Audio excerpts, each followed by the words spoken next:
nossa leitura será em Marcos, o capítulo 5. Será projetado aí para você, se você estiver com o celular descarregado, se a Bíblia estiver só no celular, se estiver com sua Bíblia aí, você pode optar por lê-la aí em mãos. De preferência, mantenha a Bíblia aberta para conferir tudo que será dito.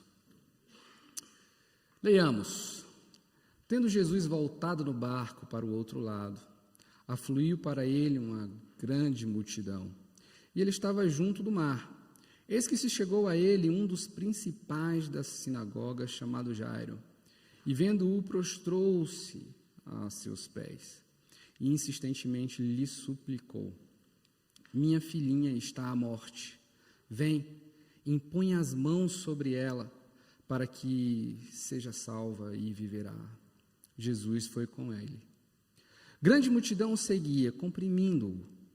Aconteceu que certa mulher que havia 12 anos vinha sofrendo de uma hemorragia e muito padecera à mão de vários médicos, tendo despendido tudo quanto possuía, sem contudo nada aproveitar, antes pelo contrário, indo a pior.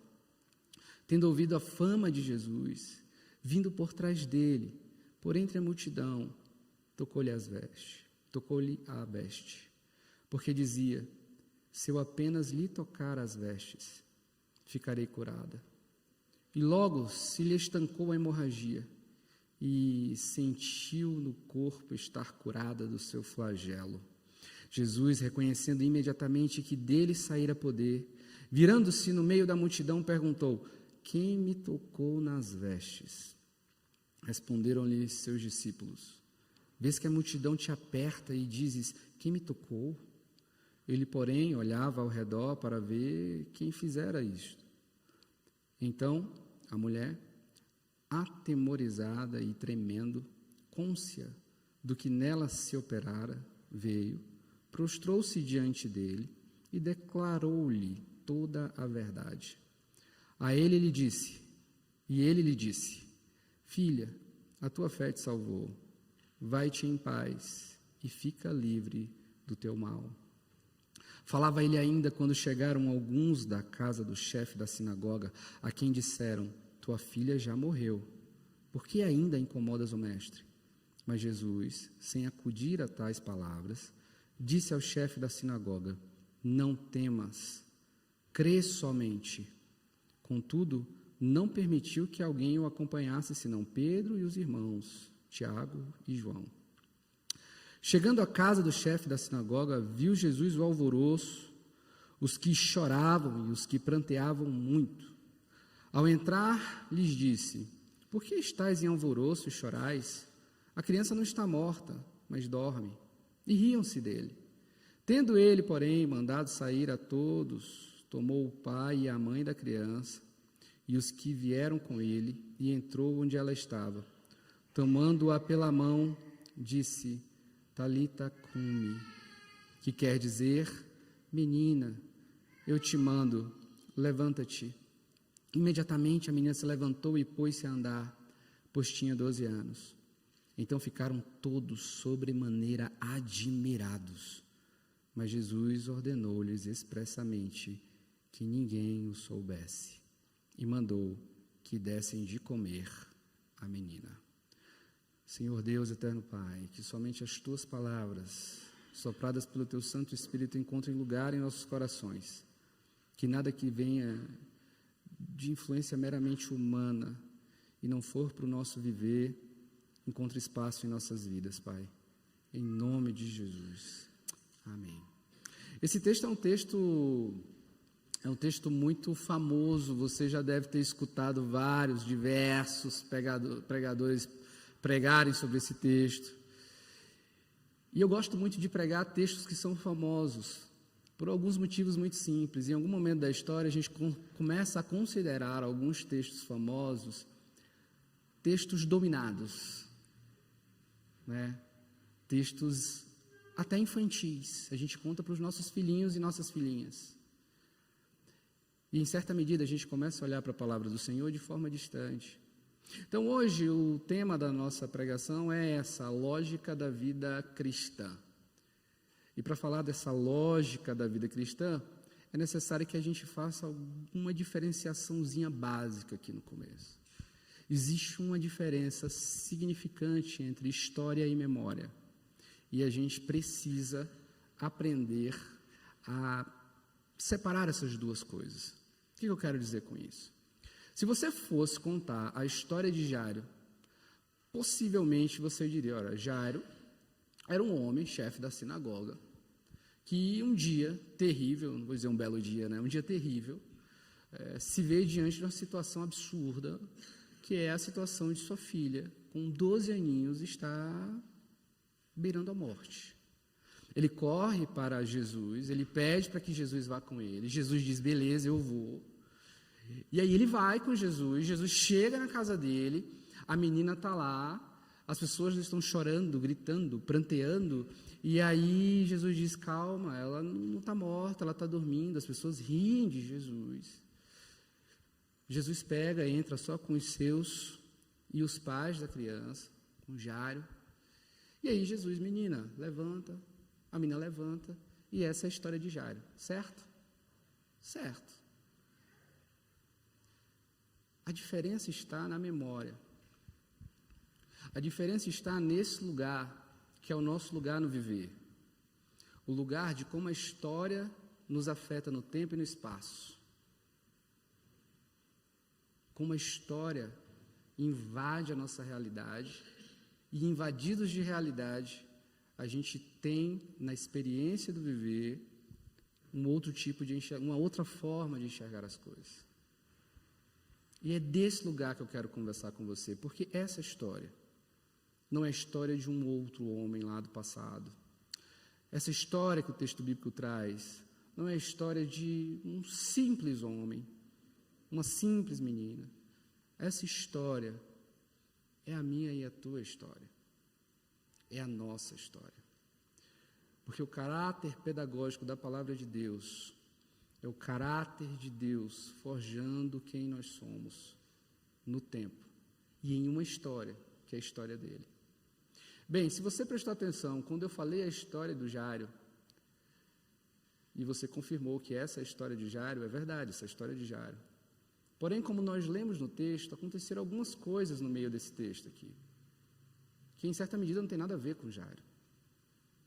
E é por isso que eu quero que você fique com sua Bíblia aberta, para a gente revisitar, para a gente conferir, para a gente fazer o que uma igreja centrada na palavra faz, certo? Então nós temos Jairo. Jairo é aqui explicado por Marcos, que é o chefe da sinagoga. Alguma dúvida? Não, porque o Marcos deixa isso claro várias vezes. Ele faz questão de citar Jairo e logo em seguida o chefe da sinagoga. O chefe da sinagoga. O chefe da sinagoga. E por que é importante a gente ter consciência do que isso quer dizer? A sinagoga é um lugar criado para preservar a memória e a história de um povo. A sinagoga é o lugar preservado, construído e reservado para render culto ao Deus da história, preservar a memória e a história. Isso é a sinagoga.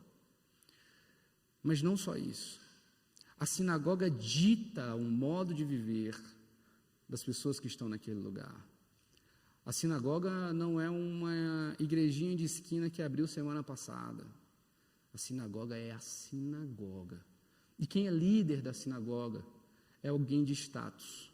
Não é qualquer pessoa. Só que, além de ser uma pessoa de status, é uma pessoa versada no texto sagrado. Então, um chefe de sinagoga sabe tudo sobre a história do seu povo. E sabendo a história do seu povo é doutor. E sabendo a história do seu povo e sendo doutor, é alguém que conhece a história de um povo soprado e conduzido por profetas. Um povo que seguiu profetas, que tem sua história de libertação seguindo um profeta, que é moldado ao longo do tempo por profetas, homens que são a voz da voz de Deus. E se tem uma coisa que Jairo sabe, é como o profeta age, como o profeta faz. Então Jairo chega, corre até Jesus, como diz aí no versículo 25, ou melhor, 21. Tendo Jesus voltado no barco para o outro lado, afluiu para ele grande multidão, e ele estava junto do mar. Eis que se chegou a ele um dos principais da sinagoga, chamado Jairo, e vendo-o, prostrou-se aos seus pés, e insistentemente lhe suplicou: minha filhinha está à morte, vem e impõe as mãos sobre ela, para que seja salva e viverá. Vem e faz o que um profeta faz. Vem, impõe as mãos, eu sei que ela vai viver. O grande lance dessa história é que Jairo, ao se colocar nessa posição, Jairo se coloca numa posição muito comprometedora. Porque se tem uma coisa que eu e você que frequentamos a escola bíblica dominical, né, presbítero? A gente vem na escola bíblica dominical e a gente sabe que se tem um povo que não gostava de Jesus, é essa galera que era chefe da sinagoga. Então era absolutamente comprometedora a posição de Jairo nesse lugar, nesse momento, se prostrando, dizendo: olha, vem comigo, porque minha filhinha está morrendo, vem comigo, impõe as mãos sobre ela para que ela, fique bem. Se você pegar os sinóticos ali, se você pegar Lucas e Mateus, tem um texto que diz assim: olha só, ele tem até mediadores. Jesus, o cara é o Jairo, chefe da sinagoga. E é muito interessante, porque aqui não há uma argumentação muito grande. Jesus diz: ok, eu vou. Então nós temos o cenário de um pai absolutamente angustiado, recorrendo a um profeta, e o profeta dizendo: beleza, eu vou. E aí lá vem Jesus, lá vai Jesus, caminhando, quando é cercado por uma grande multidão que o comprimia. Aconteceu que certa mulher, versículo 25, que havia 12 anos vinha sofrendo de uma hemorragia e muito padecera a mão de vários médicos, tendo despendido tudo quanto possuía, sem contudo nada aproveitar, antes pelo contrário, indo a pior, tendo ouvido a fama de Jesus vindo por trás dele, por entre a multidão, tocou-lhe a veste. E essa história você sabe. Na verdade, essa história aqui é mais famosa até do que a história do próprio Jairo. Só que essa é uma história interessante, porque essa história acontece dentro de um cenário de uma história, que é a história de Jairo. E é muito interessante o que acontece aqui. Porque existem diversos pontos aqui que Marcos faz questão de relatar para a gente. Porque de um lado, nós temos uma mulher que há 12 anos o sangue não para de correr. Do outro, nós temos uma menina que com 12 anos o sangue para. De um lado, nós temos uma mulher que perdeu tudo e todos. Esquecida e não é lembrada por ninguém. Do outro lado, nós temos uma menina chorada e pranteada por muitos. E tendo como agente de mediação entre ela e a cura os seus pais. Gente presente, familiares, gente que ama. Essa mulher, que o sangue não para de correr há anos, vai lá, entra no meio da multidão, e a história você já sabe. O livro diz: tocou-lhe a veste, porque dizia: se eu apenas lhe tocar as vestes, ficarei curada. 29. E logo se lhe estancou a hemorragia e sentiu o corpo estar curado do seu flagelo. Jesus, reconhecendo imediatamente que dele saíra poder, virando-se no meio da multidão, perguntou: quem me tocou nas vestes? E aqui é o primeiro ponto da nossa conversa. Porque aqui Jesus deixa claro que existe uma diferenciação muito grande entre encostar em Jesus e tocar em Jesus. existe uma diferença muito grande entre fazer parte de um aglomerado de pessoas que encostam em Jesus, que comprimem Jesus, que estão ali até grudadinhas em Jesus, né? Tal qual o metrô de São Paulo, Sé, 6 horas da tarde. Comprimido. Existe uma diferença entre encostar, empurrar, comprimir, estar grudado, entre tocar Jesus da forma que Jesus quer que nós o toquemos. Mas não só esse o ponto. Esse ponto, ele é central nessa história, porque aqui nós temos um evento acontecendo, que começa, quero sempre lembrar você, com a história de Jairo. Jairo é o homem, doutor, sabedor do texto sagrado, conhecedor, que convida o profeta, diz como será o ritual para curar sua filha. Lembre-se que Jairo ainda está no cenário. Lembre-se que a história aqui é a história de Jairo. Bem, não bastasse isso, Jesus vira e diz: quem me tocou as vestes? 31. Responderam-lhe seus discípulos: vês que a multidão te aperta e dizes: quem me tocou? Ele, porém, olhava ao redor para ver quem fizera isto. Então a mulher, atemorizada e tremendo, cônscia do que nela se operara, veio, prostrou-se diante dele e declarou-lhe toda a verdade. Existem alguns motivos para essa mulher estar aterrorizada. Uma delas é que se você vem à EBD, ou melhor, a ED, para o meu pastor não me puxar a orelha depois, se você vem à ED, a escola dominical, você sabe, você já aprendeu que uma mulher em seu período de ciclo corrente, ela não poderia estar perto de ninguém, ela não poderia tocar em ninguém, nem ser tocada. Imagine só se meter no meio de uma multidão. Quantos ali estavam agora sendo considerados impuros? Quanta gente essa mulher estava corrompendo nesse cenário? Se você volta lá no texto levítico, você vai ver, existe punição, é lei.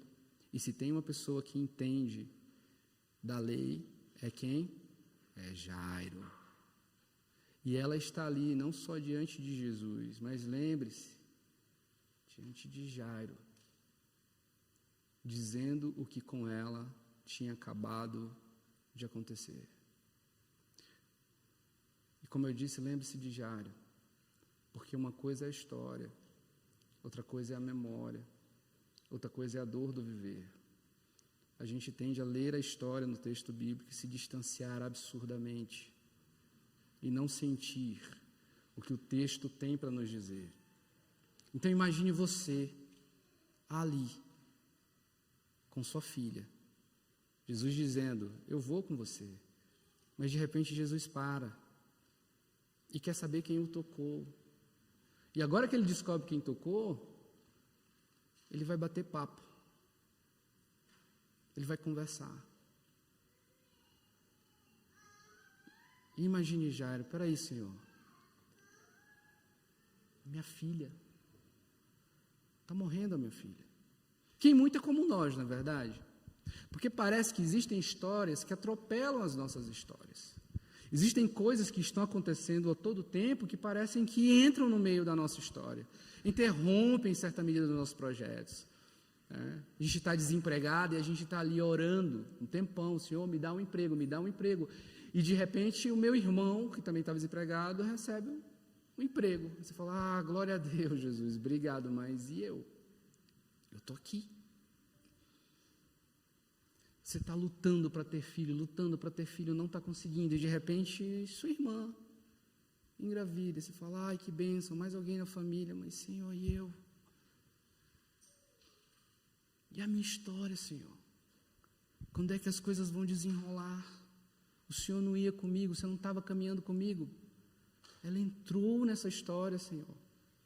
Beleza, Senhor, ela já está curada, vamos. Tem a minha filha, tem a minha história. tem a minha angústia. Fui eu que te chamei, você só passou por aqui porque eu fui lá. E muito o nosso viver é assim, na verdade. As histórias que atropelam as nossas histórias, às vezes nos deixam angustiados.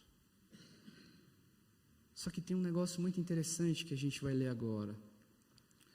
Porque o que acontece aqui é o seguinte, 33, então a mulher, atemorizada e tremendo, cônscia do que nela se operara, veio, prostrou-se diante dele, declarou-lhe toda a verdade, e ele lhe disse, filha, a tua fé te salvou, vai-te em paz e fica livre do teu mal.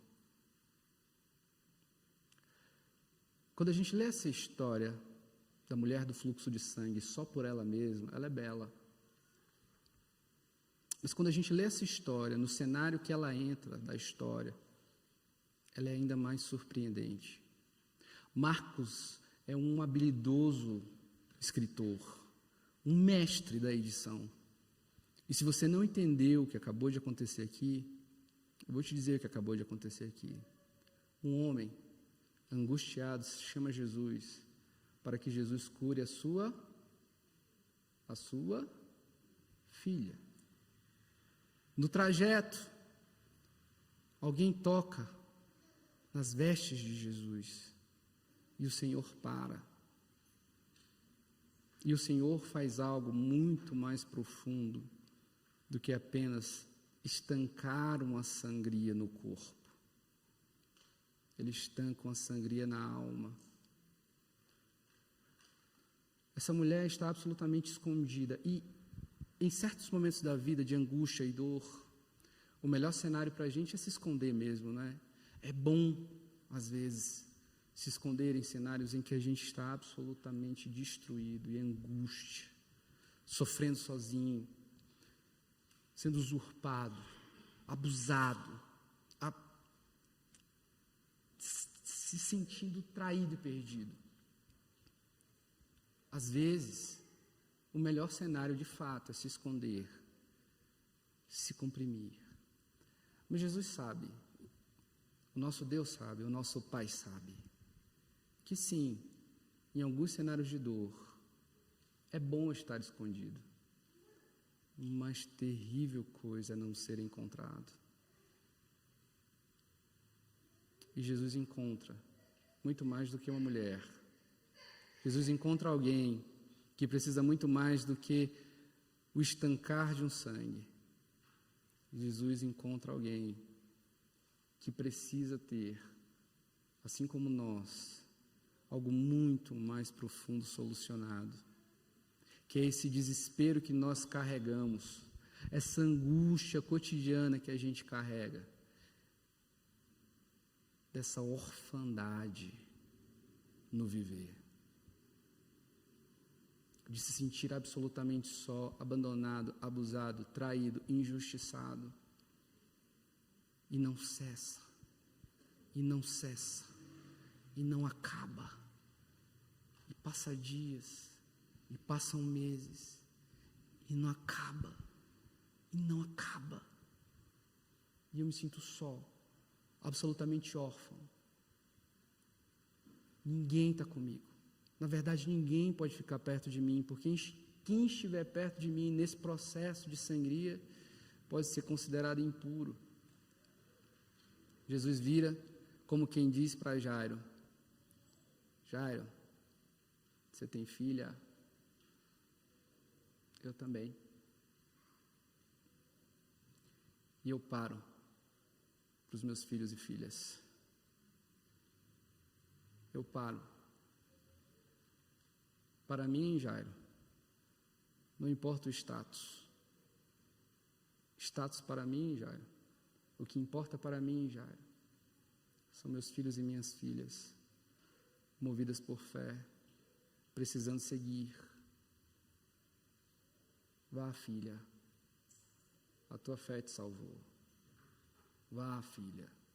Isso é o que o nosso Senhor Jesus Cristo diz. Vai-te em paz e fica livre do teu mal.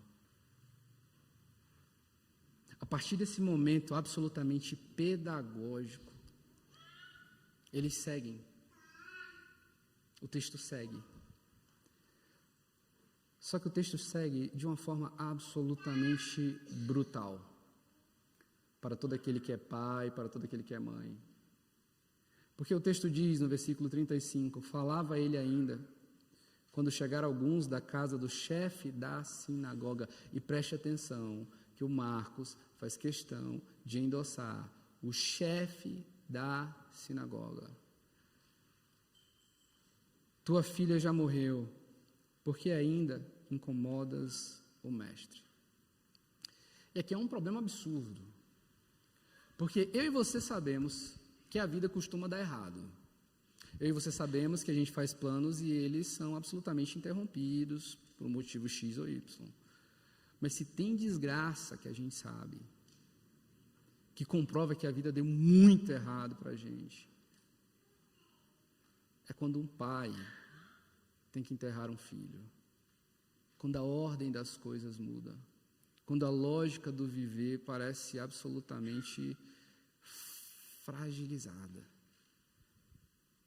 Não tem nada mais doloroso para um pai do que a lógica real, a lógica comum, ser quebrada e ser quebrada logo com ele. Um pai e uma mãe ter que enterrar um filho é a expressão materializada da desgraça, da queda no nosso cotidiano. Porque o certo, na lógica das coisas, é pai ser enterrado por filho, e não o contrário. Então imagina essa informação sendo recebida agora, e desse jeito. Bem, mas Jesus, sem acudir às tais palavras, disse ao chefe da sinagoga, não temas, crê somente. E é a partir desse ponto que a gente volta para aquele lugar onde é possível tocar, encostar, comprimir, empurrar Jesus, e não tem nada a ver com ele. Lembra que o Jairo é um doutor, ele conhece a história profética, e é por isso que ele já chega dizendo como Jesus tem que fazer, você lembra? Versículo 21, 22, eis que se chegou a ele um dos principais da sinagoga, chamado Jairo, e vendo, prostrou-se aos seus pés, e insistentemente lhe suplicou, minha filhinha está à morte, vem, e faz assim, impõe as mãos sobre ela, para que ela seja salva, e ela viverá. Eu e você, a gente sabe sobre esse negócio de impor mão, né? A gente sabe, a gente faz isso às vezes. Né? Em alguns momentos, nós impomos as mãos. Seja por proforma, seja por acreditarmos, mas é comum a gente impor mão. O profeta era aquele que, impondo mão, fazia milagres da parte do Senhor. Então Jairo, ele sabe como funcionam as coisas com o profeta. Jairo é um homem que tem teologia. Olha que legal. Ele é como a gente, que vem a ED, que estuda a Bíblia regularmente. A gente sabe teologia. Jairo sabe que se um profeta impor a mão sobre sua filha doente, o que vai acontecer? Ela vai ficar bem. Por quê? Porque na história bíblica, profetas impuseram as mãos sobre pessoas e essas pessoas foram curadas.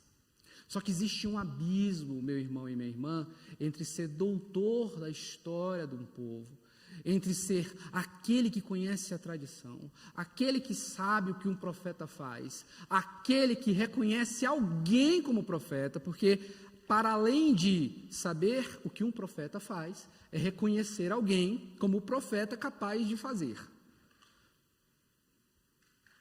E entre ser alguém que crê.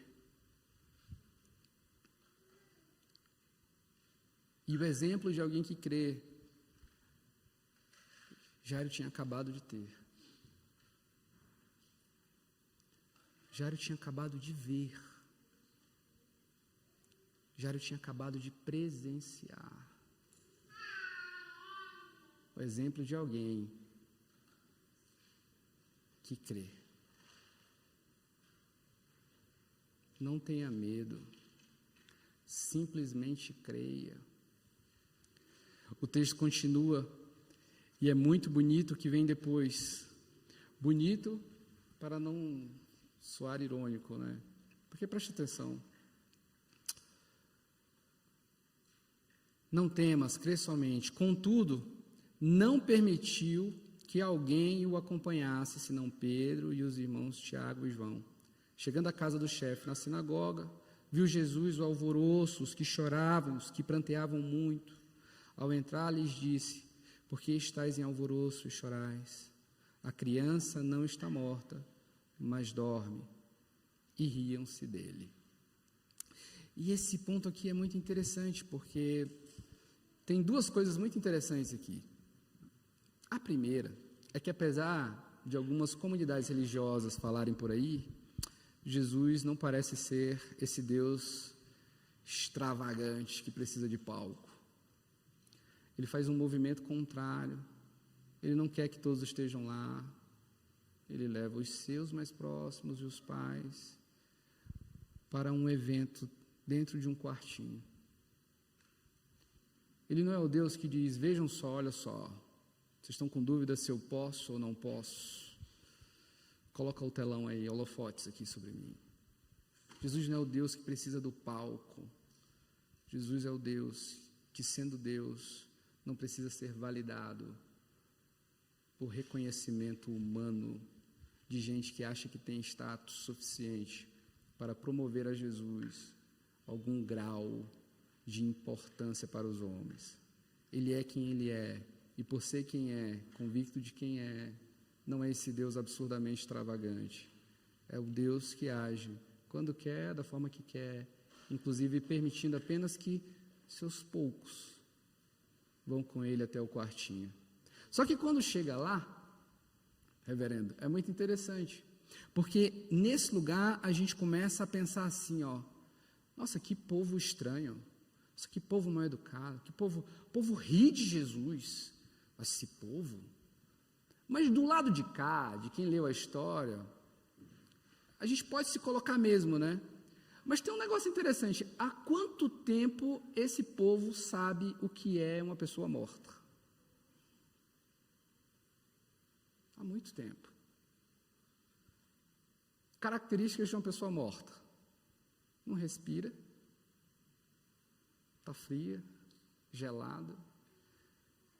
Por causa do pecado, a morte entra no mundo, e Abel é o nosso primeiro corpo ali para experienciar o que é um corpo morto e constatar o que é um defunto. Então, há muito tempo esse povo sabia o que era um morto. E aí Jesus chega e diz: ela não está morta não, ela está dormindo. Bem, a gente pode até entrar num acordo aqui, porque eles começam a rir, e se tem uma coisa insuportável, é a gente que ri em velório, né? No mínimo, sem educação, né? Assim que a gente fala. Absolutamente dissonante. Não faz sentido. Mas é o que acontece, do pranteio, do choro para o riso. É isso que esse povo faz, em segundos. Só pode ser piada, Jesus. Você acha que a gente não sabe o que é alguém morto? Porque na lógica do viver, se está morto, está morto. A minha experiência dita como as coisas devem ser, não é verdade? Não é assim que a gente faz? A gente vive em São Paulo. E a gente aprendeu que a experiência profissional dita quem é o melhor profissional, não é assim? É assim que a gente faz com a gente, dia após dia. Olha só, eu já vivi o suficiente para dizer que X mais X são 2X. Respeite quem já caminhou mais. Não é assim que funciona? É assim que a gente aprende. É assim que a gente vive. A lógica das coisas, para a gente, em certa medida, é a lógica das coisas. Mas como a proposta da nossa meditação hoje é a lógica da vida cristã, a lógica da vida cristã é que a lógica das coisas não serve para a vida cristã. Porque o que serve para a vida cristã é algo que é absolutamente fora de lógica. É um Deus que diz, não está morto. E se eu estou dizendo que não está morto, não está morto. Se eu estou dizendo que não acabou, não acabou. Se eu estou dizendo que não é agora, não é agora. E se eu estou dizendo que vai cair, vai cair. Se eu estou dizendo que vai levantar, vai levantar. Porque eu sou Deus. E a lógica da vida cristã é pautada não na nossa experiência, não na história que a gente caminhou, muito menos na memória que a gente carrega da história que a gente viveu. A lógica da vida cristã é pautada no que Jesus Cristo de Nazaré, nosso Senhor, diz. Porque se Ele diz, é o que é. Se a palavra do Senhor diz, é isso que é. Pouco importa o que é dito lá fora, ou até mesmo aqui dentro, se não estiver em comum acordo com o que a palavra do nosso Senhor Jesus diz. E a palavra do nosso Senhor Jesus, nesse momento, foi: não está morta. E aí é muito engraçado, porque você lembra que Jairo chega para Jesus dizendo como é que ia ser o ritual? Vem comigo, impõe a mão, que ela vai ser curada. Segue o trecho. 40. E riam-se dele. Tendo ele, porém, mandado sair a todos, tomou o pai e a mãe da criança e os que vieram com ele, e entrou onde ela estava. Tomando-a pela mão, disse: Talita cumi. E aqui eu tenho um certo afeto por uma tradução que eu carrego no coração. Se você voltar no texto, você vai ver no versículo 23, versículo 23 diz assim: insistentemente lhe suplicou: minha filhinha está à morte. Se você avançar no texto, no versículo 34, quando ele encontra a mulher do fluxo de sangue, ele diz para ela o quê? Filha, a tua fé te salvou, vai-te em paz e fica livre do teu mal. Tem uma tradução para mim que é muito afetuosa de Talita cumi. Talita cumi é em aramaico.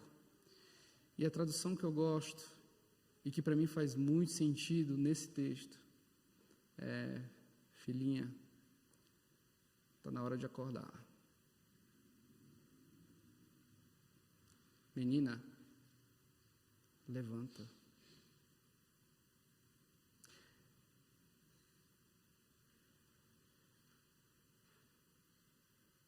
Deus é Pai.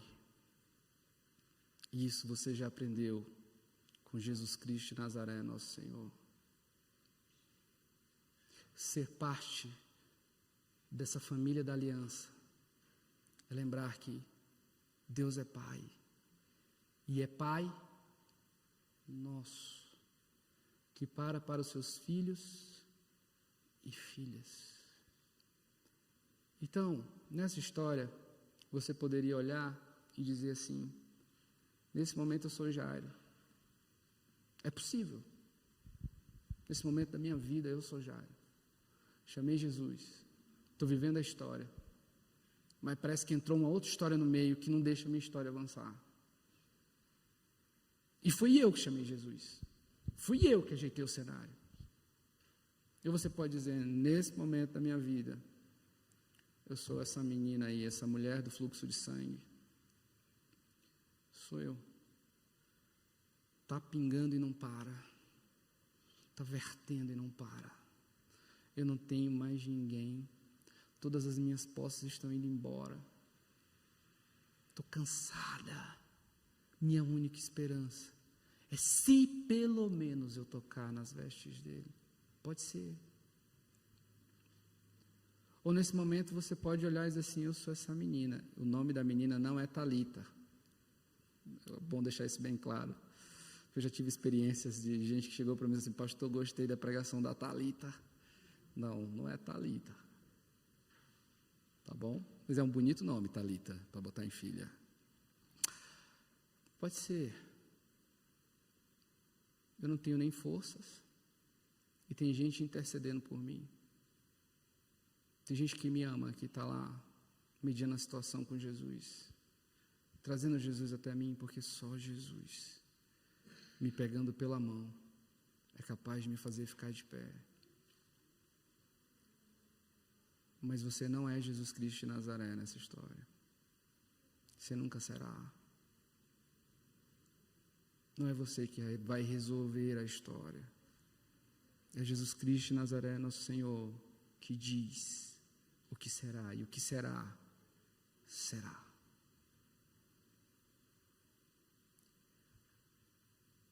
E o texto diz, tomando-a pela mão, disse, Thalita cumi, que quer dizer, menina, eu te mando, levanta-te. Imediatamente a menina se levantou e pôs-se a andar, pois tinha 12 anos. Então ficaram todos sobremaneira admirados. Afinal, eu nunca vi, espero não ver. Mas defunto levantar e andar é um negócio para deixar mais que admirado, deixar assustado. A não ser em grande glória, né, Tiago? Em grande glória, corpos ressuscitando, gente levantando, aí beleza. Mas nesse momento é de se admirar. Só que tem um negócio interessante aqui, porque o texto termina, meus irmãos, no lugar onde a lógica da vida cristã nos coloca. Mas Jesus ordenou-lhes expressamente que ninguém o soubesse e mandou que dessem de comer à menina. Vai lá, minha filha, você está com fome. Come.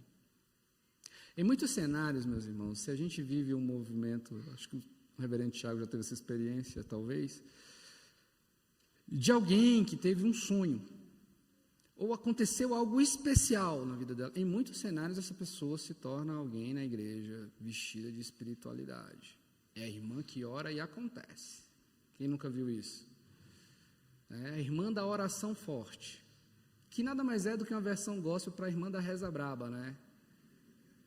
Oração forte. Em muitos cenários, se acontece um negócio com alguém que a gente conhece dentro da igreja que ressuscitou, essa pessoa nem come mais, porque agora ela é santa. Ela está em outro nível, ela precisa ser agora beatificada. Precisamos fazer um monumento, uma estátua. Não por acaso existem instituições que fazem isso, não é? Mas não é o que Jesus diz. Você vai comer. E você vai voltar para o lugar onde eu te fiz para viver. Para os braços do seu pai e da sua mãe. Você vai viver com sua família. Porque você está viva. E quem tem um encontro com Jesus Cristo de Nazaré, nosso Senhor, está vivo. A lógica da vida cristã, meus irmãos, é essa. O reconhecimento de que estamos vivos, porque o Senhor nos pegou pela mão. Que talvez, nesse momento, se vendo como Jairo, se vendo como a menina, se vendo como a mulher do fluxo de sangue, talvez precisemos ouvir, seja filhinho, filhinha, está na hora de levantar. Está na hora de levantar. Eu te ordeno, levante. Filho, filha, vai lá. Tua fé te salvou. Calma. Jairo, meu filho, não tema. Simplesmente creia. Meu irmão, minha irmã, saber tudo de Bíblia não é suficiente para viver a realidade da fé cristã. Ser teólogo não é suficiente. Como bem disse o reverendo Tiago na hora da contrição, Nenhum pastor é capaz de sondar seu coração. Performar não é o que fomos chamados para fazer. O que fomos chamados para fazer foi crer. Simplesmente creia. E eu quero voltar lá nos Salmos, para ler os Salmos que nós lemos juntos aqui, que é o Salmo 116, e eu fico muito feliz em ver como Deus conduz todo o nosso movimento de culto, para que cultivemos essa relação com Deus e cultuemos bem. Esse foi o texto lido pelo reverendo no período de contrição, e eu queria ler com você, como um só povo, o povo da aliança, em uníssono, assim como cantamos em uníssono, vamos ler em uníssono, exatamente os mesmos versículos. Leiamos. O amor do Senhor, leiamos. Amo o Senhor, porque Ele ouve a minha voz e as minhas súplicas, porque inclinou para mim os seus ouvidos.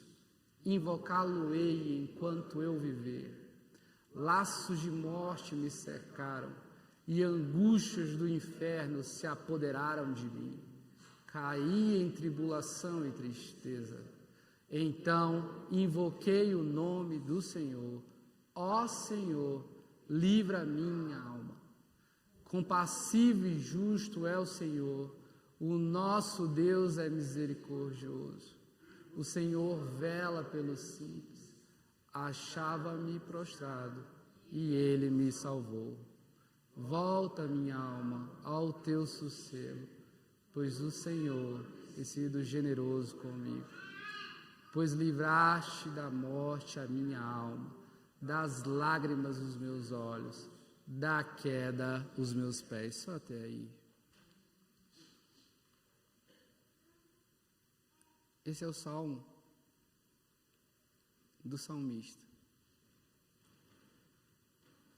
E a gente invadiu o choro do salmista. Mas essa é a beleza do texto bíblico, não é? Porque esse clamor é nosso, e esse Deus é nosso, e esse Pai é nosso. Que Deus em Cristo Jesus nos abençoe, meus irmãos. Não temam, simplesmente creiam. Crer, essa é a lógica da vida cristã, por mais absurda que possa parecer, por mais ultrajante para esse mundo que possa parecer. Não temam, simplesmente creiam.